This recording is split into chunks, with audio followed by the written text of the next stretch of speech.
And welcome from me, Paul Archer. This is my live stream. Welcome here from Cheltenham and Gloucestershire. We've got 15 or so minutes of live mortgage action for you. All very exciting stuff, isn't it? But of course, the mortgage market, the housing market tends to sort of go into a bit of a lull in late November, December time before the new year kicks off. So we've got a few ideas for you to sort of give you some indications of how things are moving at the moment. Hope you're all well. I'm well. I've had my jab and my flu jab last week. I've boosted up, all sorts of things. I'm raring to go, but I'm still in Tivoli Studios delivering all my training because that's the way that clients want it nowadays. And it's the way to do it because our carbon footprint is really, really low, which is brilliant. I love all that. Anyway, enough of that. Let's get on to our first topic with you then. I want to talk about BNPL, which sounds like some sort of political party, doesn't it, really, when it comes to it? But BNPL is something I want to start off with. Then we're going to look at a land registration thing which caused a Luton man, a reverend actually, a little bit of discomfort a couple of weeks back. And I've got a couple of sales tips for you and a bit of a brief about what's going on in our world for you. So live on Facebook, YouTube and LinkedIn as well, which is all good news. I hope everyone's listening and ready to go. So let's get on to our first topic then, which is BNPL. And I think for this topic, we'll head over to the whiteboard show because I want to write some stuff down for you. So BNPL, what is it? And where does this affect you as a mortgage advisor? Well, BNPL affects your, BNPL, put it in there for you, affects your CMAT 1 predominantly because it's a payment method used by, well, not banks as such, but some startups. And it's called Buy Now, Pay Later. You might have come across it. People like Klarna are the big ones as well. Klarna are really much into this as well. And there's a few other startups that get involved. And it's kind of changing the environment that these people are using online. And I think it's really cool. But the FCA are on this at the moment. They're monitoring this as closely as they possibly can, because obviously they're concerned about protecting consumers. So what is BNPL and where is it going to change things? Well, it's only really for your CMAT exam. You won't get questions on this with your clients, I wouldn't have thought, but it's good to update yourself, isn't it? So what happens, of course, when you go to a checkout, when you're online and you go to checkout and you want to pay by a credit card or whatever it is, or PayPal or whatever it is, you get to fill in the boxes, don't you? And credit cards are great, but I think it's a bit of a naughty thing, a bit of a gravy train, really. There's still credit card companies now, Visa and MasterCard, by the way, put huge interest rates. How they get away with it, I don't know, but it's revolving credit. It's very easy. But these Buy Now, Pay Later don't charge any interest. It's 0%. And what happens is you click on the Klarna or the BNPL, whatever it is, button, and that takes you then to Klarna's website. And Klarna give you the ability to pay for your goods in 3 or so monthly installments at 0%. Now, of course, where do Klarna make their money? They get retailers to sign up to them and pay a few bob or a few pence. People don't know what a bob is nowadays, do they? But you don't know what a bob is. But you think it might be a haircut, but it's not actually. Anyway, enough of that. And so retailers pay for it, as they do with credit cards, by the way. Retailers pay a good 3% on your transaction. But of course, credit card companies whack a percentage on what you pay. So this Buy Now, Pay Later is hugely popular, massively popular, particularly amongst young people who don't particularly trust the person in the suit, the man, if you like, in the suit, the traditional credit card banks. They don't really trust that. But startups they love, and therefore they're really rocking and rolling on this one as much as possible. Now, the regulator's getting a bit worried because it's not able to regulate these yet. It is going to, and it is starting to do so. So on the spotlight, that's good for everybody. Of course it is. But what I love about it, though, is once again a gravy train has come to an end. Now, I'm a bit of a thing about gravy trains. I think it's profiteering, actually, for all intents and purposes. It's profiteering. Why should they be charging 30-odd% APR just to lend you a bit of money when of course they can get it at hardly anything at all? Just beggars belief, really. But that's what we're going to go down, hopefully. But then again, the likes of MasterCard will probably get into BNPL anyway, because they're big enough. It's what they're after, and the banks will probably roll in as well and start taking it out. So it's just an update for you on BNPL. What a great name to it. buy now, pay later. Doesn't it remind you of HP? But there you go, that's like a Bob, isn't it? But you won't, if any of you watching this, you've probably got no idea what I'm talking about. So let's move on to our next topic, shall we? Okay, let's flick back to my little welcome screen there for you. And we're going to take a look at our next topic. Now, our next topic, I want to share with you a website, actually. This is about land registration. Again, this is to help you with your CMAP too, of course it is. But let me share with you the website because it's really quite worrying. This is, you might have picked this up a couple of weeks back, actually, 1st of November. So yeah, it's a couple of weeks ago, isn't it? Doesn't time fly? Luton man left shocked as his house is stolen, says the BBC website. Now, it's a terrible story, really. And I'm going to give you the solution to the story. It was on LinkedIn by a few mortgage advisors. And what happens here, you see, this Luton man happens to be a reverend who was on business in North Wales. And there's a picture of his house there, as you can see. And anyway, he had a phone call from neighbours saying there's some lights on in his house. His house was empty. So, of course, he jumps in his motor car and heads back and finds somebody living there.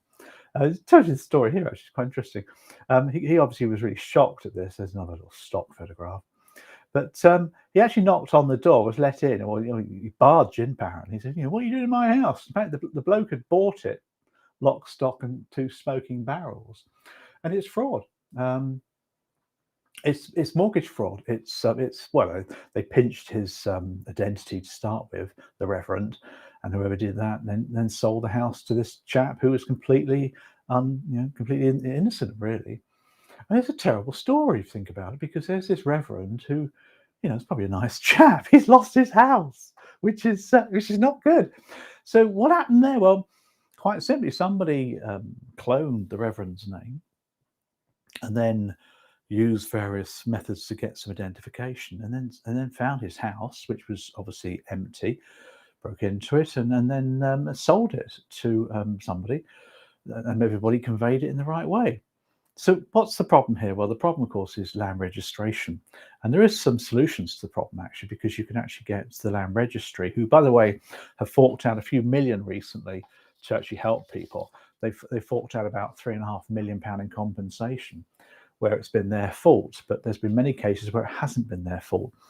And if you're a landlord and you've got a portfolio of properties, or if you're dealing with a landlord as a mortgage advisor, you really do need to get them to sign up to the Land Registry Property Alert System. Just Google it. It's on the government website.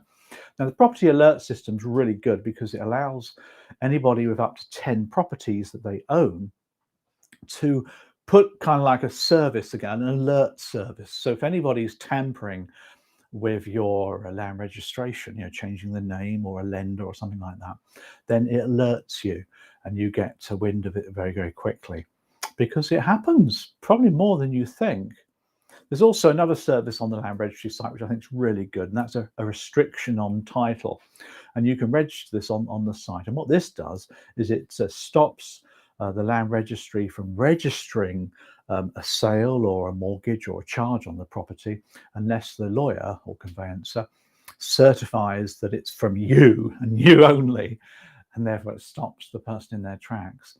So again, do it with your own house. I've certainly done it with our house, and if you've got your own place, of course, do it, but recommend it to all your clients, because that's just a little bit of an extra service that you provide your clients because you're in the know. And that's what it's all about, isn't it? So this chap, then, let's get back to that the site here. Terrible story, isn't it? There's a picture of the house.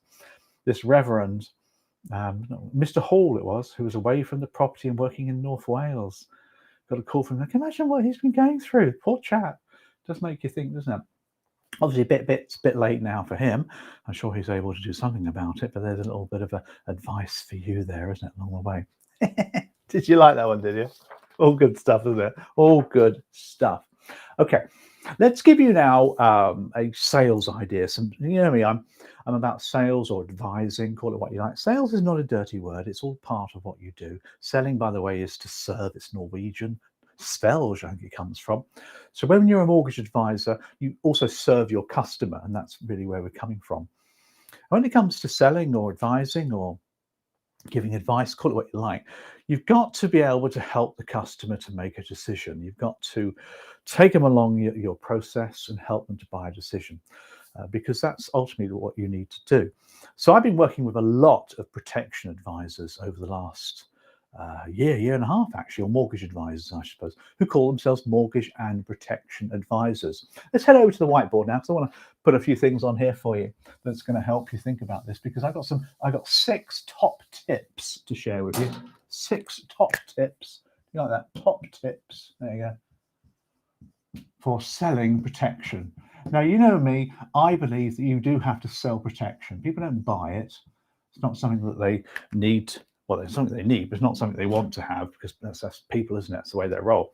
So you do need to encourage people to buy protection. And if you're a mortgage and protection advisor, and a lot of you call yourselves that, then you need to really wrap up protection in the mortgage arrangement, in the mortgage package. So I've been working with a ton of protection advisors in the last year and a half who are really starting to improve their protection sales, which is absolutely the right thing to do. And I got 6 really good ideas to share with you, which came from them, which shows you that this is real life, isn't it? 6 for you. So let's give you number 1. Now, the one I have mentioned before, which is what we call sweet spot pricing. There you go. That's not everyone's cup of tea. I get that. I was talking to a mortgage advisor the other day, sweet spot pricing, and she said, "No, Paul, not my cup of tea, not the way I roll." And I said, "That's fine. Should I advise?" I said, "That's great. You should as well. That's what you pay to do. And that's what you're regulated to do." But of course, protection is one of those things that where you could advise somebody to have absolutely every piece of protection going, and it's going to cost £600-700 a month.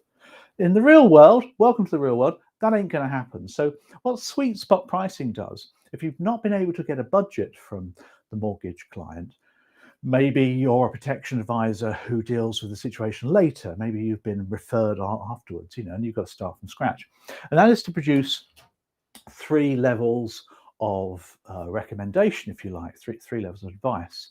Now, the platinum, gold, silver is standard stuff. Now, the platinum is absolutely every piece of protection the client needs at the maximum sums assured, maximum premiums, everything's absolutely maximum. And ideally, in an ideal world, that's what they should have, Now, the gold, the middle one, is the recommendations that they should have, but tailored down a little bit to be slightly more affordable and more practical. But it's a recommendation what they should have. The silver, if you like, or the bottom one, is what they should have, but the very basic, really, at a very low cost. And the idea is use sweet spot price, and people go for the sweet spot, which tends to be the middle one. So that's the angle on it. Now, it's up to you whether you like that one or not. I get it. Some people don't. I'm okay with that. But it's something that helps you to give the customer the advice that they need. And that's what this is about. Number 2 for you. During the dip, let's get a different colour pen for you. During the dip, or the decision in principle meeting, obtain a budget at that time for the whole affordability. So, you do a dip, don't you? Decision in principle. Some of you will do a separate meeting for 20 minutes or so where customer needs a dip, they haven't had a property, for example, or you're qualifying them for some kind of referee that has given you the client to sort out. Now, during that dip, you do income and expenditure, you do affordability, you put it through an affordability engine. You should come out with a budget for the mortgage and the protection. So you've already introduced yourself, and they are fully aware of what you do. So that's the time to get a full budget, monthly budget, that's going to be paying for the mortgage and the protection as well, what they can afford comfortably. So during the dip, get your budget. That's the tip there for you, which is a nice one for you. Okay, let's get a red pen for this one, because I'm excited about the red pen. Red is danger, isn't it? This one actually is quite an interesting one. With critical illness, what we call kick. I've been to sales meetings where advisors call it kick. It's a horrible phrase. What on earth do you want to say kick for? It just comes across as you want to kick the customer. It's just not right. The critical illness is the product. And the problem with this product is most customers don't understand it. They get income protection once you've explained it. They get life assurance, but critical illness, they don't always get. So it's a good thing there to explain a little bit before you start talking about the need. So have you heard of critical illness, Mr. Brown? No, okay, let me explain it first before we talk about it, and then you can go into finding out whether the customer needs it or what would happen if they got themselves cancer or heart attack or something. So critical illness needs explaining briefly before you start developing the need. The others don't, by the way. People don't generally get that. That's an interesting tip, isn't it? Now, on the subject of critical illness, so back on critical illness here for you, critical illness there for you. Okay, you've explained it now. A lot of advisors like to ask the client whether they know anybody that's had a heart attack or cancer. And that's a really good thing to do because it gets people thinking. So do you know anybody, if you don't mind me asking, a close friend, family who's had a critical illness such as heart attack or cancer and they've survived? Do you know anybody in that situation? So you need to be very good with softening of the question, of course, in that situation. But you're asking, basically, do they know anyone? And if they do, they'll really very quickly be able to resonate with exactly what critical illness does. And you can then talk about the fact that it is for people who survive because it changes their lifestyle dramatically. I think that's a really good tip. That critical illness does need to be sold a lot more than maybe the other products do as well. Okay, when talking about budgets, so we're back on the budget thing here again. Yeah. When talking about budgets or affordability, so maybe you're talking about the budget here at the dip.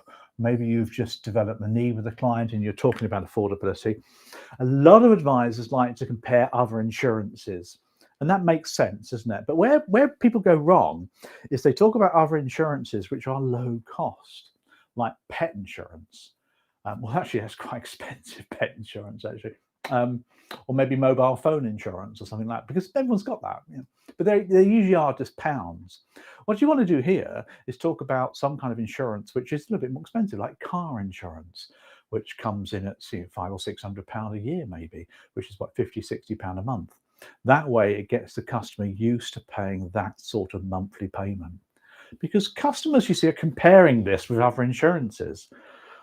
Life protection, they might, 20 quid will be enough, you know, and they may be well off the mark. So get them thinking about a higher price insurance, and therefore they're comparing it with a higher figure. I think that's a good one as well. So affordability around expensive insurances. Now the last one for you, and again I'll put this one in red because it kind of matches my little board here, isn't it? This is about sharing with the client what you are and who you are and what you're about. And the key here is to be passionate. Oh, I love that word, don't you? Passionate about your job. Now, when I say your job, a mortgage advisor, a mortgage and protection advisor. That's a nice title, actually. Advisor is a good word for clients. Mortgage and protection, you wrapped it together. Be passionate about it. One advisor I work with would explain to the client right up, first meeting, about their job. My job, my role, my position is to make sure you're fully protected. I'm really passionate about protecting my clients. It's really important to me about making sure that my clients are fully protected because it's my job to do that, and it's what I enjoy doing, making sure people leave my office fully protected. It helps me sleep at night. Be really passionate about what you do and let that come across when you're talking to the client about protection. So there we got there, 6 tips. I'm sure you could add some more. I'm sure there's loads more you come up with, but I like those 6 tips because they come from advisors practicing in the marketplace at the moment. And I think they're really good things to take on board. Hope you like that one. Bye. Good. Okay, let's flick back then to my little. I've not gone on air, have I? Yeah. For those of you on podcasts, I just click my on-air light, which is what I do as well. Let's just finish off really by taking a look at what's coming up really over the next month or so here at Tivoli Studios. As you know, we broadcast the world from here, and we give you, the mortgage advisor and financial advisor and professional really, lots and lots of development and training. And we're able to act very quickly to the needs that you have. And one need came through from a mortgage advisor early this year, and she was saying that she wanted a course or something developed to help her. And she works for a company which took her on as new and just assessed her to do role plays. Seems to be what these networks and principals do. They just assess you. So I thought, well, hold on, have you not been trained how to do this first? Have you not any role play with feedback? She said, no, not really. I've just got somebody coming around to assess me. So that's the gap in the market. So what we've produced is something rather exciting. I call it Paul Archer's, because it's mine, a mortgage advisor role play assessment workshop. Bit of a mouthful, isn't it? But what happens is I invite 3 people maximum onto this workshop. And what we do is we go through the 6 elements of a mortgage meeting, the moments of truth, I call them, the really important parts of the mortgage meeting from start to finish. And we spend a couple of hours on each one with the 3 of us, plus me, the coach. And we'll go through the first element. I mean, I do a demonstration. We then get you guys to role play it on video. You don't need to come into any office or room. That's a Victorian way of doing things, isn't it? On video.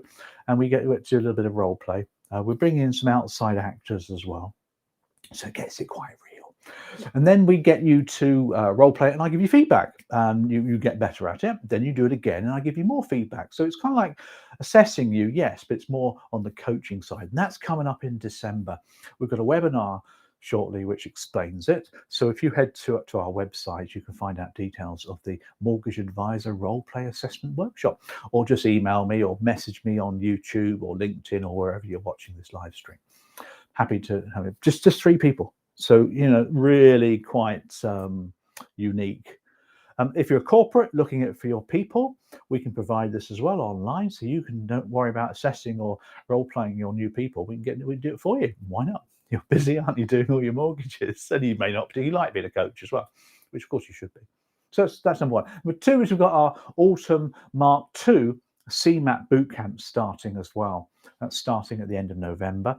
Again, that's kicking off, and that'll get you through your CMAPs within a 4-month period. If you can do 6 hours a week. So it's ideal for people working who are busy and who isn't, to be honest, who can dedicate 6 or so hours a week. It's all online, it's videos, all like this kind of stuff, really. Audios to listen to, a few things to download, tests, etc., etc. So it really isn't PowerPoint voiceover, and it's not just, here's the textbook, put it on a screen, let's read it, which people are doing, and people are paying a lot of money for that. I mean, hello, what's that all about? Anyone can convert a PDF and put it on a screen and call it e-learning. That's ridiculous. Now, this is interactive, it's fun, we teach you to do the job, but also to pass the exams. Lots of live stuff going on there as well. But you need to get onto the website to check it out. Really excited about that as well. Because remember, my role is to get as many good mortgage advisors trained up, raring to go, so the smart mortgage market can be full of people giving advice, because the banks are pulled out. And no one believed me when I said it. It's happening, and you're very much left on your own. As a mortgage advisor now, that industry is going through some changes, but of course it needs a lot of new people, and that's what we're there doing, helping as many people as we can. Anyway, enough of that. I think it's time to finish off.